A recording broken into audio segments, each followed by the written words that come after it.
I actually helped with passing the trans birth certificate rights here in Chicago. I was able to help write that as well. We are the first LGBTQ community organizing community center on the south side of Chicago, ran by a black trans woman, myself. So I do a lot of work in the south and west side of Chicago, bringing down the resources from the north side down to the south side. That's pretty much what I do. So I'm Denise Bowker. I work with Northern Trust in their technology department. I started there in 1987, so that was quite a while ago.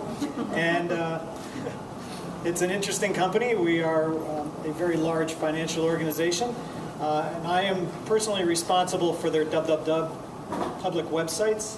So if my phone rings here and I have to leave, it means something went wrong, but not in 3 years. So we're doing okay. So that's what I do, and I will pass it on. Okay, hello. My name is Lathan Bonham, and I am the program manager at Chicago House and for the TransWERQ program. And what we do there is offer employment assistance for transgender and gender nonconforming folks.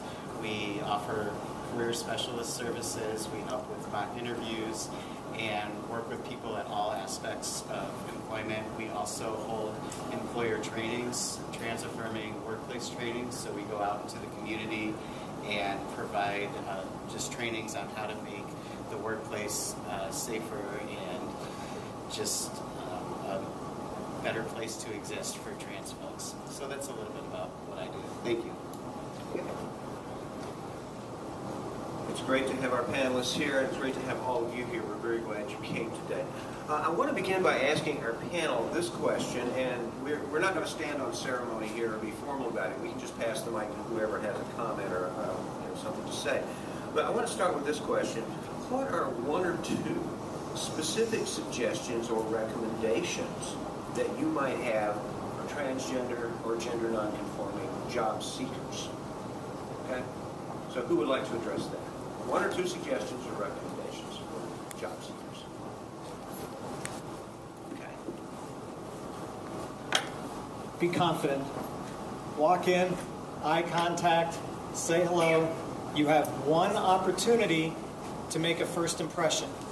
If you make the interviewer uncomfortable, you might just as well stop at that point.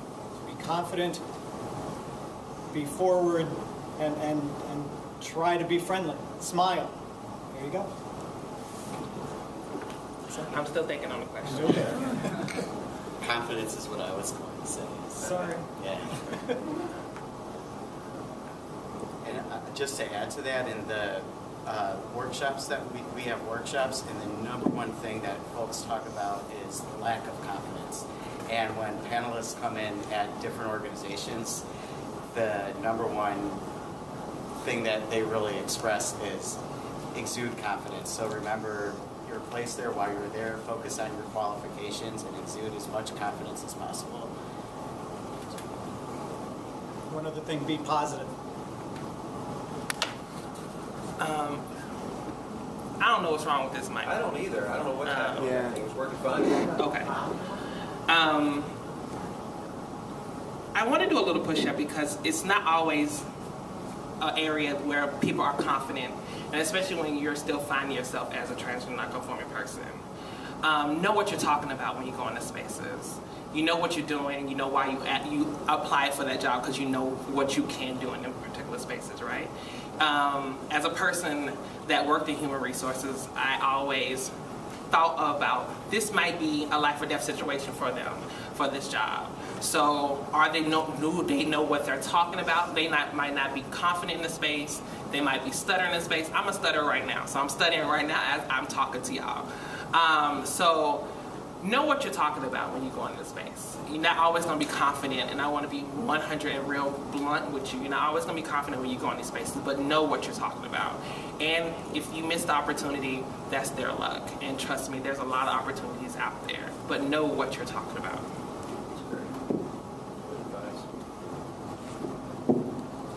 excellent advice. That really makes a lot of sense. So let's flip this around now, and let me ask you this question. What are some things that employers and recruiters and hiring managers really need to know about transgender or gender nonconforming workers? What specific advice do you have for employers, for example? I would say the number one thing to know is that we are a resilient community. We have gone through so much just to walk through that door, to get to that interview, and we understand what it takes to go through systems of multiple layers of oppression. We understand what it's like to be resourceful, and so we are going to, and because we face so much discrimination on so many different levels, we are just experts at navigating systems and navigating our own lives. So not only are we going to walk in with all of the qualifications for the job, but we're going to bring a level of just resilience to the table. You still thinking? I'm still thinking. So, change. That's one thing that trans people are really good at, is change. I mean, consider this. 2 years ago today, I was a totally different person. 100%. I was out to 0 people. And today I'm sitting in front of you here. So in 2 years, a change has occurred to me. So one of the things that Northern actually relishes is people who are willing to change, people who are willing to make changes in their lives and the work environment and whatnot. Most companies also, other than Northern, want people that can change and be flexible. Trans people are just those types of people. The other thing that we're really good at is planning. We all plan ahead. We plan out 2 days, we plan out a week, we plan out a month. I can tell you exactly what I'll be doing a year from now. So if you're looking for somebody that's a planner and who can get things organized, you know, just think of all the organization that we go through every single day, just to make sure things are good. I ain't a planner, girl. I don't know where you got that from. I'll be honest with you, I'm a bulldozer. I run through stuff. I don't pretty much almost never think about things before I say them. But I lead with my heart and my head. Forget the systems that you were taught. Make sure your space is accessible. Not everyone can afford a zoot suit. Not everyone can afford a skirt. Not everyone can afford a 1-inch heel. Knowing that and making sure that, again, the space is accessible to someone that cannot afford it. I've seen a lot of employers actually turn down a lot of people due to the fact that they cannot afford a suit, but they have the education and the know-how and the resources to do the job. Again, as a big, black, fat, trans woman that is queer, I'm wearing a white dress after Labor Day because I paid for it. That's me bucking up against the system because I wasn't there to vote no white after Labor Day. But that's just my life. I'm like making it accessible as possible, and knowing that life experience, it actually outweighs most education, I've noticed.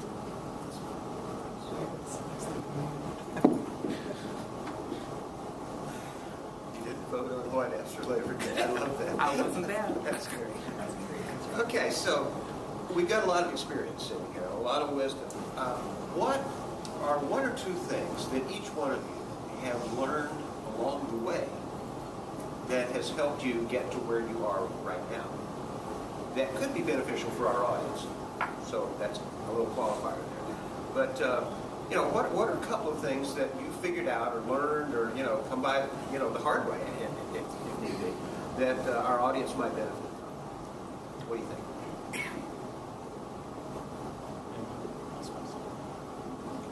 I'm going to go back to the confidence. Be who you are. You're not somebody else. So if you go up and introduce yourself to somebody, you are who you are. Be confident in yourself.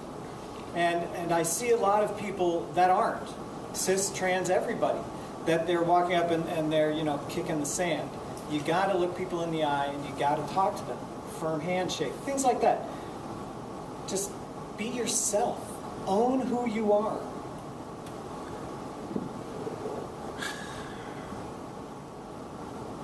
This is hard for me. I transitioned when I was young. I transitioned when I was 16 years old. And it was a battle for me because I transitioned when I moved from Chicago to the South. And it's a completely different avenue, completely different viewpoint. There was no road that I could actually follow. So I became a bulldozer and I became cold and heartless. That was me. That was my road, and I cannot tell you to do what I did. I can just tell you, what are you willing to give up to be who you are? And I navigate that road throughout my whole life.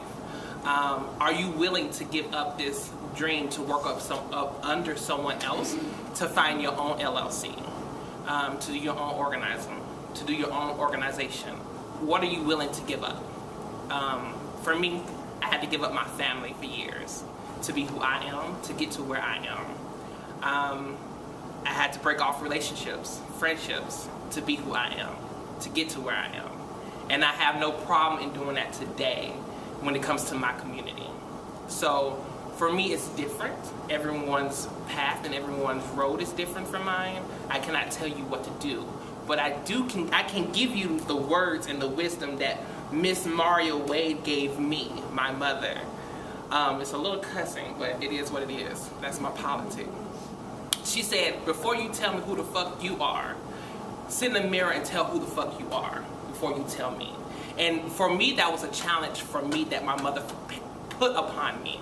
Before I can walk up to tell her who I am, I need to figure out who I am before I can tell her who I was. So, you know, Miss Wade is always there. So that's mine. I love my fellow panelists' advice, and I'm somewhere in the middle. I would say to as much focusing on that confidence that's so important, but also to just remain humble, because the reality for so many of us, myself included, is that a lot of family relationships were, and close friendships were lost. I have since built that bridge and have reconnected with so many of my family members. And in my late teens and early 20s, that wasn't at the forefront of my existence. I was all for community and fighting for the community. As I got older, I realized that we only get one family. We might not consciously choose them, but they are there. And so just finding that balance between being really confident and knowing who you are, but then also just remaining humble and knowing what's really important to you and sticking to that. Good advice from all of you. Thank you. We've shared a little bit of some things that have been helpful to you and things that have worked for you in your lives. So let me ask you this. We don't get through life without some bumps and bruises and some scars along the way. I think all of us would attest to that. So, given that understanding, what are some potential pitfalls that trans or gender non-conforming job seekers should avoid? What are some things to stay away from that you would recommend to these folks? What do you think?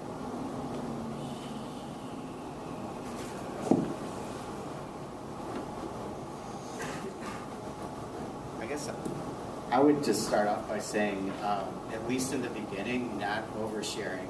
I've worked with many folks that have had so many experiences of discrimination that they want to just almost walk in the door saying, hi, my name is Joanna and I'm trans. And if there's a way to just make sure that you know that when you're applying for the position that you're applying for it because you are qualified.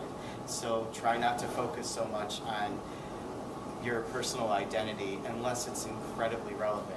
And so what I mean by that, if you're applying for a job at the center on Halsted, it's certainly not going to hurt to say and being a part of the community, but saying, you know, as a queer pansexual person that is also vegan and fights for these organizations, just sharing a little too much. I would just be cautious of that in the beginning.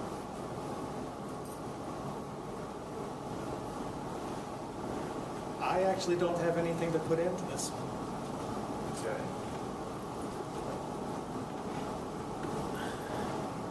Repeat that question for me one more time. We're talking about pitfalls, things to stay away from. That's really hard, and especially as a black person. There's a lot of things that I had to go through to get to where I'm at now. There's a lot of things that I have to do to get to where I'm at right now. And I can say I'm not proud to do them things, but I'm proud to do them things because I'm here where I'm at right now, right? We demonize sex workers due to the fact that they're sex workers, but them are the most resilient salespeople I have ever met in my life. And especially if you want to sell a penny to a blind person, that's the person you go to. If you are looking for an accountant, a drug dealer can tell me on the street corner how to count faster to $1 million than anyone else that I know that went to school for it. So it's hard to tell people what not to do, and especially when you're in a state of survival. As a person, again, that worked in human resources, I equivalent like life experience with education because of that.